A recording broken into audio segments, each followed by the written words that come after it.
السلام علیکم۔ جو ہماری لاسٹ تھی کلاس وہ ڈسکنیکٹ ہو گئی تھی، تو اب نیو ہم اسٹارٹ کر رہے ہیں اس کے آگے سے، ٹھیک ہے، اس کا پارٹ 2۔ تو ہم یہ پڑھ رہے تھے کہ سورۃ الناس ہم نے پارٹ 1 میں اس کے تجوید کے ساتھ پڑھی، اور اس کی ہاف اس کی تفسیر ہم پڑھ سکے تھے، تو وہ ڈسکنیکٹ ہو گئی تھی۔ اب نیکسٹ اس کے آگے سے ہم اسٹارٹ کر رہے ہیں۔ بسم اللہ الرحمن الرحیم۔ سورۃ الناس ہم نے پڑھی ہے۔ تو یہاں سے اسی طرح ایک حدیث ہے، حضرت ابو ہریرہ رضی اللہ تعالی عنہ سے روایت ہے کہ رسول اللہ صلی اللہ علیہ وآلہ وسلم نے ارشاد فرمایا کہ تمہارے پاس شیطان آئے گا اور وہ یوں کہے گا کہ فلاں چیز کو کس نے پیدا کیا، فلاں چیز کو کس نے پیدا کیا۔ سوال اٹھاتے اٹھاتے وہ کہے گا کہ تیرے رب کو کس نے پیدا کیا۔ اس طرح ہوتا ہے اکثر۔ تو جب یہاں پہنچ جائے گا تو اللہ کی پناہ لے اور وہیں رک جا، کہ جب لوگوں میں اس طرح کے سوالات اٹھیں تو تم ان کے جوابات کے خیال میں نہ لگو، بلکہ یوں کہو اللہ احد، اللہ الصمد، لم یلد ولم یولد ولم یکن لہ کفوا احد۔ یہ اس کا حل بھی بتا دیا گیا صلی اللہ علیہ وسلم نے۔ اس کے بعد 3 بار اپنی دائیں طرف پھٹکار دے۔ یہ آپ صلی اللہ علیہ وسلم نے فرمایا کہ جس طرح اگر آپ کو شیطان اس طرح سے کرتا ہے، وسوسے ڈالتا ہے، تو کیا کرو کہ یہ سورۃ الاخلاص پڑھ لو اور اس کے بعد 3 بار اپنے دائیں طرف پھٹکار دیں اور شیطان مردود سے اللہ کی پناہ مانگے۔ وہ کیسے؟ اعوذ باللہ من الشیطان الرجیم پڑھیں۔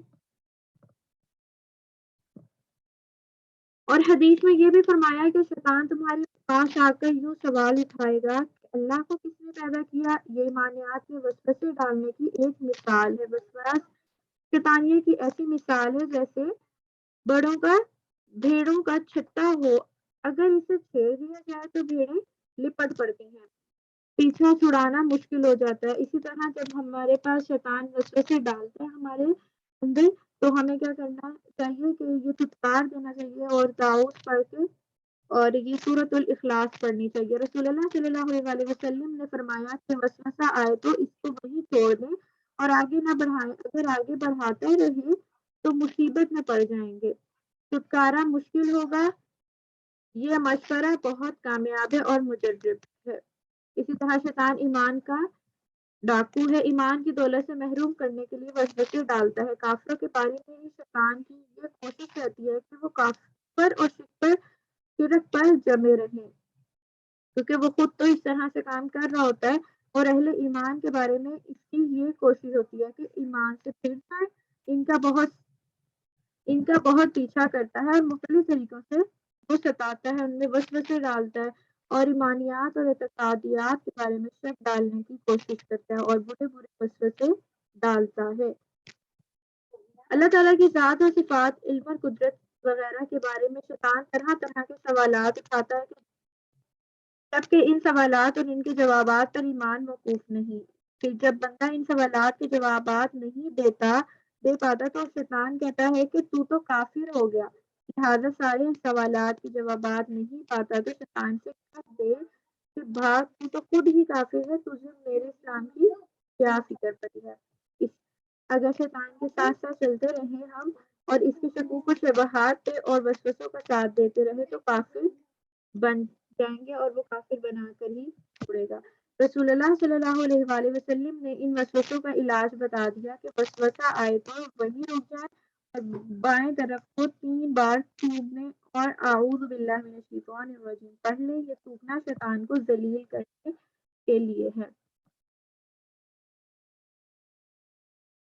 شیطان جس طرح اہل ایمان کے دل میں کفری وسوسے ڈالتا ہے، اسی طرح گناہوں پر بھی ابھارتا ہے، جیسے چوری، خیانت وغیرہ۔ حضرت عمر رضی اللہ تعالیٰ عنہ سے روایت ہے کہ رسول اللہ صلی اللہ علیہ وسلم نے فرمایا کہ جب بھی کوئی جو ہے مرد اور عورت تنہائی میں ہو تو وہاں تیسرا کون ہوتا ہے؟ شیطان موجود ہوتا ہے۔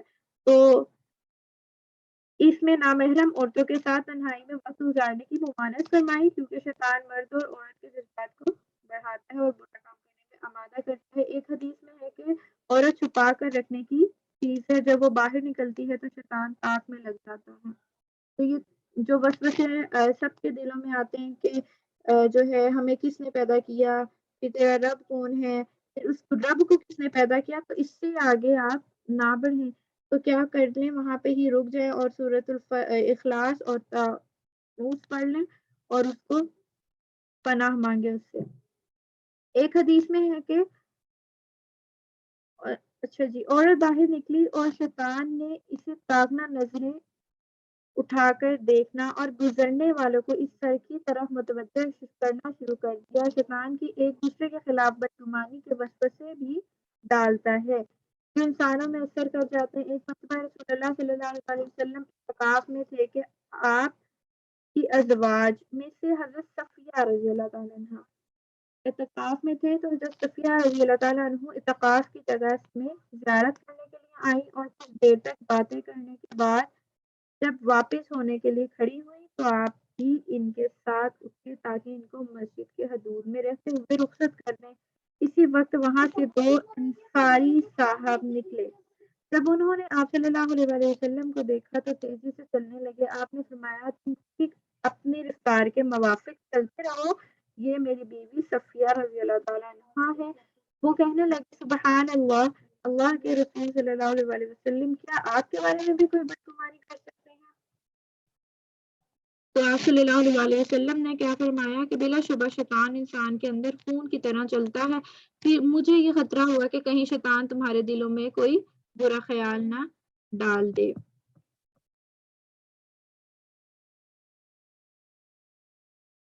اسی طرح آخر میں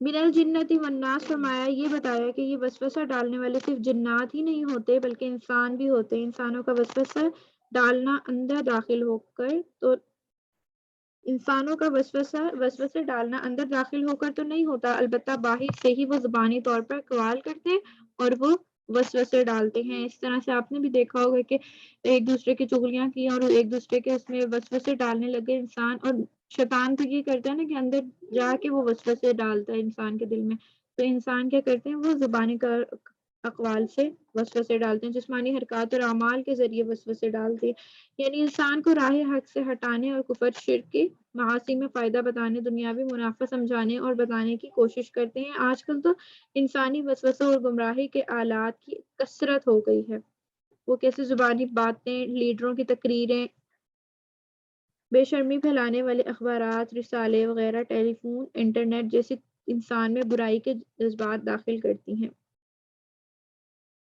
اس اعتبار سے کہ انسان کا ہم جنس ہے اور آپس میں میل جول بھی زیادہ رہتا ہے، انسان کو اپنا ہمدرد بھی سمجھتا ہے اور مشورے بھی لیتا ہے، لیکن کیا کرتا ہے، اس میں وسوسے انسان کو زیادہ متاثر کر دیتے ہیں، وسوسے بھی ڈالتا ہے، اس اعتبار سے کہ شیطان وسوسے ڈالنے والا نظر نہیں آتا، وسوسے ڈال کر چپکے سے اپنا کام کر جاتا ہے، شیاطین کے وسوسے سے زیادہ شدید ہو جاتے ہیں۔ اسی طرح جو ہے بنی آدم ایک جو سورۃ الاعراف میں فرمایا کہ اے بنی آدم تمہیں ہرگز، آپ نے اگر ہم انشاءاللہ تعالی جب ہم اسٹارٹ کریں گے پہلا سپارہ تو ہم اس میں بھی پڑھیں گے کہ حضرت آدم علیہ السلام کو کس طرح سے وہاں سے جنت سے نکالا گیا تھا، تو اس کا بھی قصہ آئے گا۔ اور یہاں پہ سورۃ الاعراف میں فرمایا کہ اے بنی آدم تمہیں ہرگز شیطان فطرے میں نہ ڈال دے جیسے کہ اس نے تمہارے ماں باپ کو جنت سے نکال دیا جو ان سے ان کے لباس کو علیحدہ کر رہا تھا تاکہ انہیں ان کی شرم کی جگہ دکھا دے، بے شک وہ تمہیں ایسی جگہ دکھاتا ہے جہاں سے تم اسے نہیں دیکھتے، بے شک ہم نے شیطان کو ان لوگوں کا دوست بنا دیا جو ایمان نہیں لاتے، بے شک اللہ تعالیٰ بھی کوئی بات کہتے ہوئے نہیں شرماتے۔ یہ بات طے شدہ ہے کہ جنات میں بھی شیاطین ہیں اور انسانوں میں بھی، کیونکہ وہ بھی وسوسے ڈالتے ہیں، اور اسی طرح ہم نے ہر نبی کے دشمن بہت سے شیطان پیدا کیے تھے، کچھ آدمی اور کچھ جن میں سے بعض دوسرے بعضوں کو چکنی چپڑی باتوں کا وسوسہ ڈالتے رہتے تھے تاکہ ان کو دھوکے میں ڈال دیں۔ اللہ تعالیٰ ہر طرح کے شیطان سے ہمیں محفوظ فرمائے۔ فائدہ کیا ہے؟ رسول اللہ صلی اللہ علیہ وآلہ وسلم پر جو جادو کا اثر ہوا، بعض لوگ اس کا انکار کرتے تھے کہ نبی کریم صلی اللہ علیہ وسلم ہو تو نبوت ان کو نوازی گئی، تو ان پہ کیسے جو ہے یہ جادو ہو گیا جس سے صحیحین کی روایات کی تکذیب لازم ہوتی ہے۔ تو یہ لوگ یہ سمجھتے تھے کہ جادو سے متاثر ہونا شان نبوت کے خلاف ہے۔ ان کا یہ خیال غلط ہے۔ بات یہ ہے کہ حضرات انبیاء کرام صلی اللہ علیہ وآلہ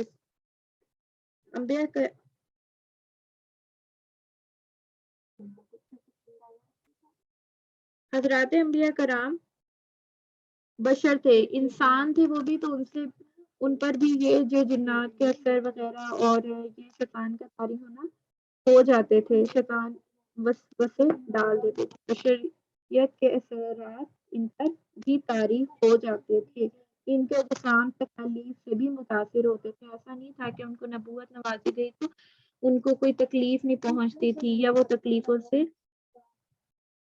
پاک تھے، تو ایسا نہیں تھا۔ بہت سے انبیاء کرام تو ان کی قوموں نے ہی قتل کیا تھا۔ رسول اللہ صلی اللہ علیہ وسلم کو تیز بخار تھا، ایک بار آپ ایک مرتبہ سواری سے گر گئے تو آپ کی ایک جانب چھل گئی۔ اس زمانے میں آپ نے بیٹھ کر نماز پڑھائی، صاحبزادے کی وفات پر آپ کے آنسو جاری ہو گئے اور بچھو نے بھی آپ کو ڈس لیا۔ آپ نے اس کا بھی علاج کیا اور آپ کو بھوک بھی لگتی تھی اور پیاس بھی لگتی تھی، جن سے حضرات انبیاء کرام علیہ السلام مستثنا نہیں تھے، اور جادو کا اثر بھی اس طرح کے اثرات میں سے ہے۔ اس سے متاثر ہو جانا شان نبوت کے خلاف نہیں ہے۔ اچھا جی، اب یہاں پہ جو ہے نظر بد سی لگتی ہے، اب اس کی کچھ ہم حدیث دیکھ لیتے ہیں کہ اس کے بارے میں آپ صلی اللہ علیہ وسلم نے کیا فرمایا اور کیا ہمیں پڑھنا چاہیے کس موقع پر۔ تو یہاں پہ کچھ کہہ لوں کہ وظائف ہیں جو آپ صلی اللہ علیہ وسلم نے پڑھنے کے لیے بتایا، تو وہ بھی آپ نوٹ ڈاؤن کر لیں۔ حضرت ابو سعید رضی اللہ تعالیٰ عنہ سے روایت ہے کہ رسول اللہ صلی اللہ علیہ وآلہ وسلم جنات اور انسان کی نزدے سے پناہ مانگا کرتے تھے۔ آپ صلی اللہ علیہ وسلم بھی پناہ مانگتے تھے۔ جب معوذتین، یعنی معوذتین کیا بتایا تھا میں نے لاسٹ لیکچر میں کہ سورۃ الفلق اور سورۃ الناس کو معوذتین بھی کہا جاتا ہے۔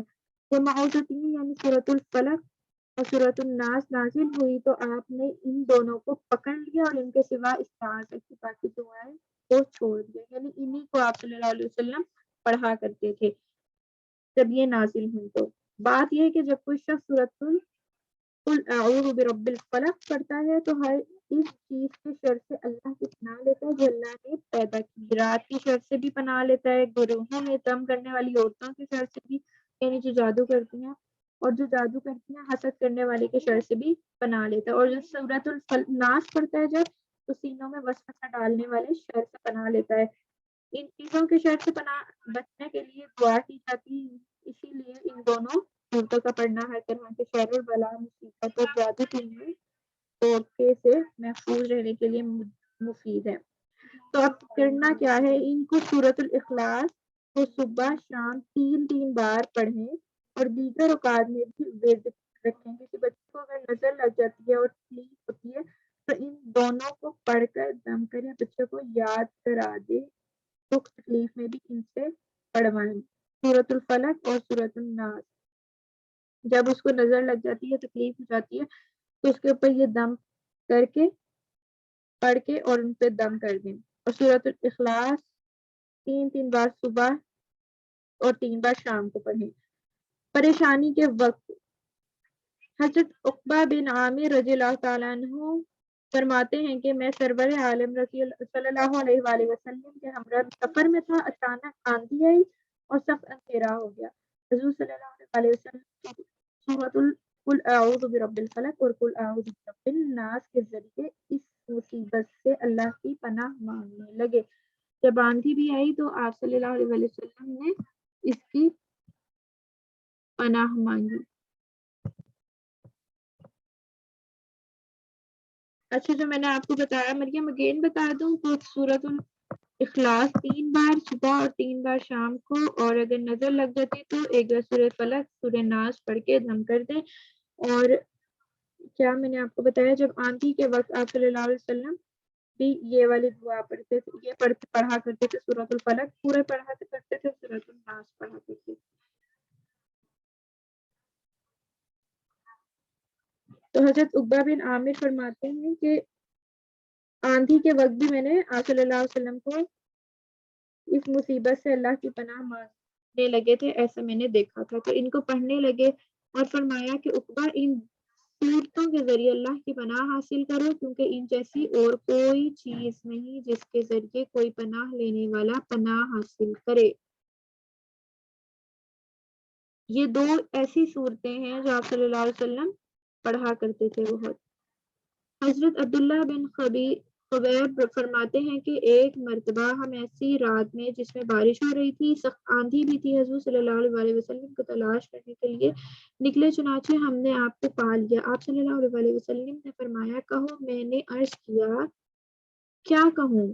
فرمایا جب صبح ہو اور شام ہو سورۃ قل هو اللہ احد، سورۃ قل اعوذ برب الفلق، سورہ قل اعوذ برب الناس 3 بار پڑھ لو۔ یہ دوسری حدیث ہے۔ کیا پڑھنا ہے؟ صبح شام سورہ فلق، سورہ ناس، سورہ اخلاص 3 بار پڑھ لو۔ یہ عمل کرو گے تو ہر ایسی چیز سے تمہاری حفاظت ہو جائے گی جس سے پناہ لی جاتی ہے، یعنی ہر مصیبت سے، یعنی تکلیف سے اور ہر بلا سے آپ محفوظ ہو جاؤ گے۔ اسی کے بعد فرض نمازوں کے بعد پڑھنے کی کیا تاکید ہے؟ حضرت عقبہ بن عامر رضی اللہ تعالیٰ عنہ نے فرمایا کہ ایک مرتبہ سفر میں رسول اللہ صلی اللہ علیہ وسلم نے ارشاد فرمایا اے عقبہ کیا میں تمہیں ایسی 2 صورتیں نہ بتا دوں جو پناہ مانگنے کے لیے سب سے بہتر صورتیں ہیں؟ پھر آپ نے مجھے قل اعوذ برب الفلق، قل اعوذ برب الناس دونوں صورتیں سکھائیں، اور آپ کو اندازہ ہوا کہ مجھے زیادہ خوشی نہیں ہوئی۔ جب فجر کی نماز کے لیے اترے تو آپ نے ان دونوں صورتوں کی نماز میں تلاوت فرمائی، یعنی آپ صلی اللہ علیہ وسلم اتنی اس سے محبت کرتے تھے۔ نماز سے فارغ ہو کر فرمایا بولو اے عقبہ تم نے کیسا دیکھا؟ یہ فرما کر آپ نے ان دونوں کی فضیلت جتائی کہ ان دونوں کی کتنی زیادہ فضیلت ہے۔ ایک روایت میں ہے کہ آپ نے ان دونوں کی تلاوت بھی فرمائی اور پھر فرمایا کہ عقبہ کیسا دیکھا؟ ان دونوں کو پڑھا کرو جب سونے لگو اور سو کر اٹھو۔ تو آپ صلی اللہ علیہ وسلم نے اس کے پڑھنے کا حکم فرمایا۔ رات کو سوتے وقت کرنے کا ایک عمل، یہ بھی سن لیں۔ حضرت عائشہ رضی اللہ تعالی عنہا کا بیان ہے کہ جب رضی اللہ تعالیٰ عنہ کا نام سنے تو آپ بھی پڑھا کریں رضی اللہ تعالیٰ عنہ، اور جب محمد صلی اللہ علیہ وسلم کا نام آئے تو بھی ان پر صلی اللہ علیہ وسلم کہا کریں۔ جب اچھی بات کا ذکر ہو تو سبحان اللہ کہتے ہیں، جب بری بات جب جنت دوزخ کا تذکرہ ہو تو استغفر اللہ کہتے ہیں۔ حضرت عائشہ رضی اللہ تعالیٰ عنہا کا بیان ہے کہ روزانہ رات کو جب حضور صلی اللہ علیہ وسلم بستر پر تشریف لاتے تو سورہ قل هو اللہ، سورہ قل اعوذ برب الفلق، قل اعوذ برب الناس پڑھ کر ہاتھ کی دونوں ہتھیلیوں کو ملا کر ان میں اس طرح پھونک مارتے تھے کہ کچھ تھوک بھی پھونک کے ساتھ نکل جاتا تھا، پھر دونوں ہتھیلیوں کو پورے بدن پر جہاں تک ممکن ہو سکتا تھا پھیر لیتے تھے۔ یہ ہاتھ پھیرنا سر اور چہرے سے اور سامنے کے حصے سے شروع فرماتے تھے، سر اور چہرے سے شروع فرماتے تھے اور سامنے کے حصے سے شروع فرماتے تھے۔ یہ عمل 3 بار پڑھتے تھے آپ صلی اللہ علیہ وسلم۔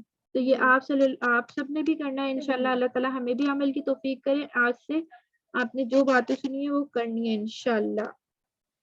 پھر بیماری کا عمل کیا تھا کرتے تھے آپ صلی اللہ علیہ وسلم؟ نیز حضرت عائشہ رضی اللہ تعالیٰ عنہ یہ فرماتی ہیں کہ حضور صلی اللہ علیہ وسلم کو جب کوئی تکلیف ہوتی تھی تو آپ اپنے جسم پر سورہ قل اعوذ برب الفلق، سورۃ الناس پڑھ کر دم کرتے تھے جب کوئی بھی تکلیف ہوتی تھی۔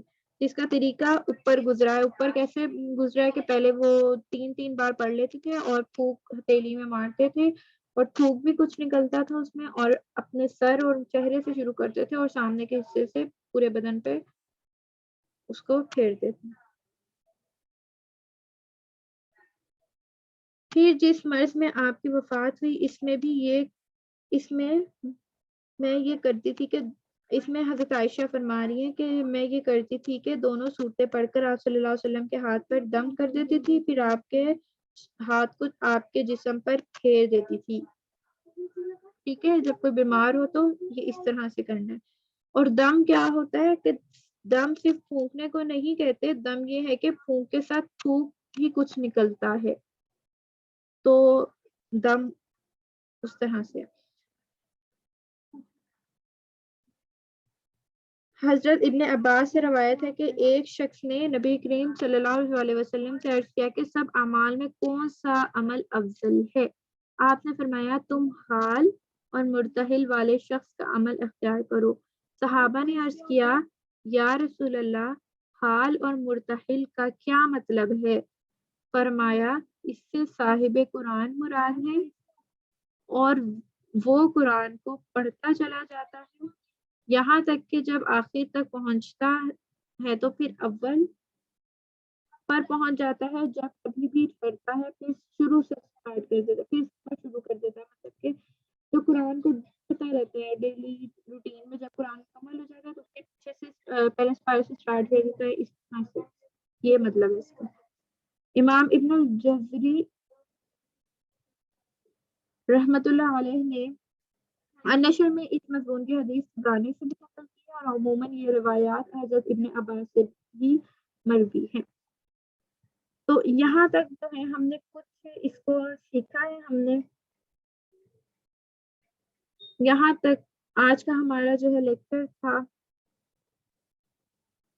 جس میں ہم نے کچھ آپ صلی اللہ علیہ وسلم کی حدیثیں سنی کہ آپ صلی اللہ علیہ وسلم سورۃ قل اعوذ برب الفلق اور قل اعوذ برب الناس کو کس طرح سے پڑھتے تھے، ان کا طریقہ کار کیا تھا، کس نظر بد کے لیے اور نظر لگ جاتی ہے یا وسوسوں کے لیے تو یہ ہم صورتیں پڑھتے ہیں. اور انشاءاللہ آج سے ہم بھی عہد کرتے ہیں، اللہ سے دعا کرتے ہیں کہ اللہ تعالیٰ ہم نے جو بھی پڑھا ہے اس کو ہم بھی اپنے ڈیلی روٹین میں لے کے آئیں گے انشاءاللہ، اور اس کو عمل اس پر کرنے کی توفیق اللہ تعالیٰ عطا فرمائے. جو ہم سے گناہ ہو گئے ہیں اللہ سے بچنے کی توفیق عطا فرمائے اور حسد سے بچائے اور وسوسوں سے. آمین یا ارحم الراحمین. سبحان ربک رب العزت عما یصفون وسلام علی المرسلین الحمد للہ رب العالمین برحمتک یا ارحم الراحمین. السلام علیکم ورحمۃ اللہ وبرکاتہ. انشاءاللہ نیکسٹ کلاس میں ملاقات ہوگی. جنہوں نے جو یوٹیوب پر دیکھ رہے ہیں اگر انہوں نے چینل کو سبسکرائب نہیں کیا تو وہ چینل کو کائنڈلی سبسکرائب کر دیں اور لائک کر دیں. کمنٹ میں ضرور بتائیے گا آپ نے کیا سیکھا اور لیکچر کیسا لگا. اگر کورس میں آپ نے لائف اٹینشن لینی ہے تو آپ واٹس ایپ نمبر پہ کانٹیکٹ کر سکتے ہیں، ڈسکرپشن میں دیا جائے گا انشاءاللہ. السلام علیکم.